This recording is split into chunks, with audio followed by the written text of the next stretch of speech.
If you're not up to date with the Elon Musk versus Twitter lawsuit, there have been many private conversations between Elon and various billionaires exposed through the discovery phase of the trial.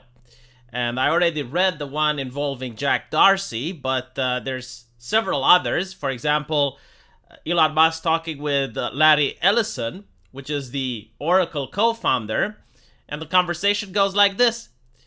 Elon, I'd like to chat with you in the next day or so. I do think we need another Twitter. Want to talk now? Sure. On April the 20th, Musk writes to Ellison asking if he wants to help fund the operation. Musk, any interest in participating in the Twitter deal? Ellison says, of course.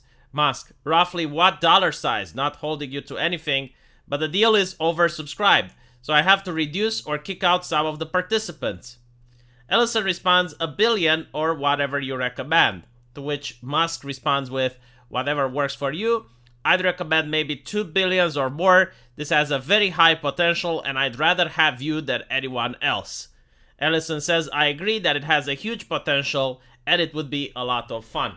Very interesting with billionaires talking about spending just $2 billion. Like, yeah, sure, it will be fun. Why not? Here's $2 billion. But it goes to show that Musk wasn't the only one involved in this. And I've mentioned it on my channel several times that while Musk was the face of the acquisition, there were many other people forwarding their money expecting this deal to happen.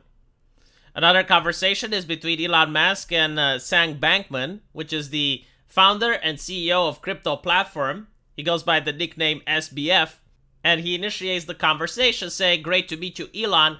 Happy to chat about Twitter or other things, whatever. Elon Musk says, hi, maybe we can talk later today. I'm in Germany. I'm on EST. Could talk sometimes between 7 p.m. and 10 p.m. German time today.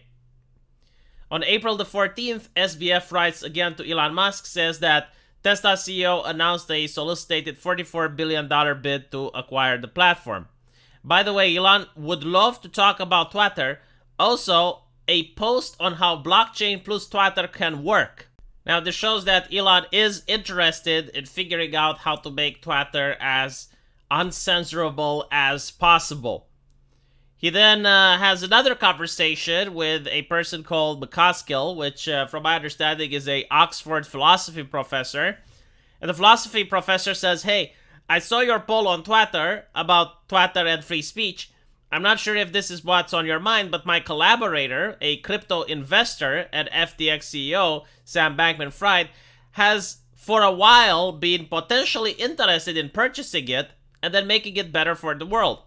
If you want to talk to him about a possible joint effort in that direction, his number is redacted and his on Signal.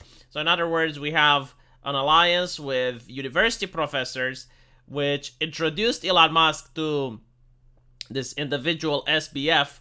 But not only that, it shows that there were other people besides Elon Musk interested in buying Twitter. So even if Elon Musk doesn't end up owning Twitter at the end of it, there are still other people that are interested in acquiring this app and changing it to a more free speech alternative. Musk asks, does he have huge amounts of money?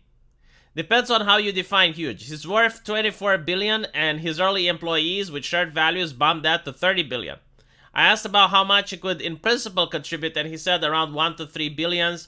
Would be easy, 3 to 8. I could do 8 to 15 is maybe possible but would require financing.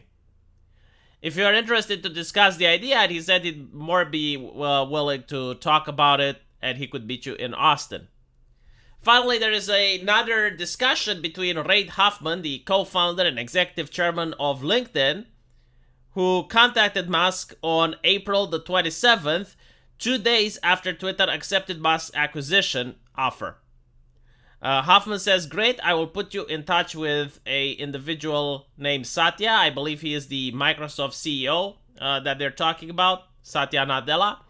Hoffman says, Satya, as indicated, this connects the two of you before text and phone.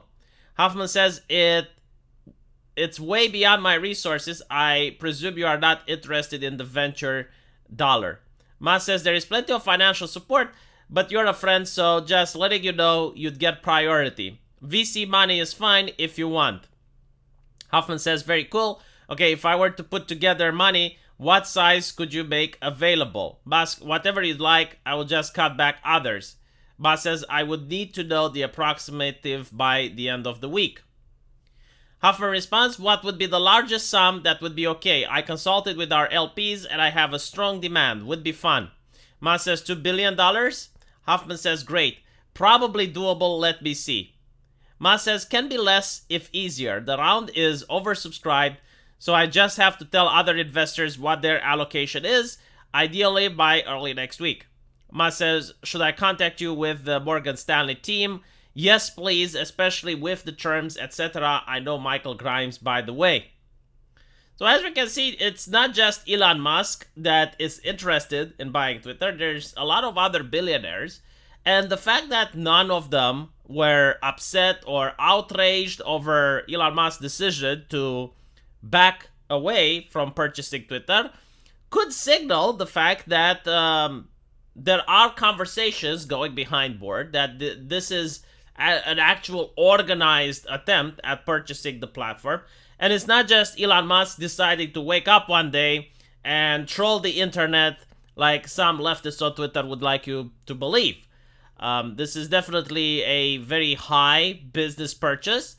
And I do think that him backing away, calling that the platform is infested with spam and bots, might have a legitimacy to it. Now, as we know, Elon recently came out and said that he doesn't want the lawsuit, that he changed his mind and he's going to buy it for the original sum that was intended. And the judge allowed the two parties to have more time to negotiate and have conversations. Personally, I do think he's going to end up buying it because it's not just himself. There's a lot of people. They definitely seem to possess the money of doing this acquisition. And I can't see any negative aspect of it. I mean, Twitter is one of the worst social media platforms. It's in major decline. And the worst thing that can happen is that they completely ruin Twitter and it becomes unusable, meaning that other social platforms can rise. The best thing that it can happen is that we would at least see an algorithm on Twitter that makes sense. One that doesn't suppress the users, where the terms of conditions are being applied equally to everyone. But who knows? What I do know is that this has been a very fun transitioning. And there were a lot of rules to be milked from the screams of social justice activists. I can't imagine anything more funny than this particular event this year. The only thing more funny would be if Elon Musk wanted to buy Twitch. I mean, that would be wish-kushi. Let me know what you guys think. And as usual, I will see you in the comment section. Take care.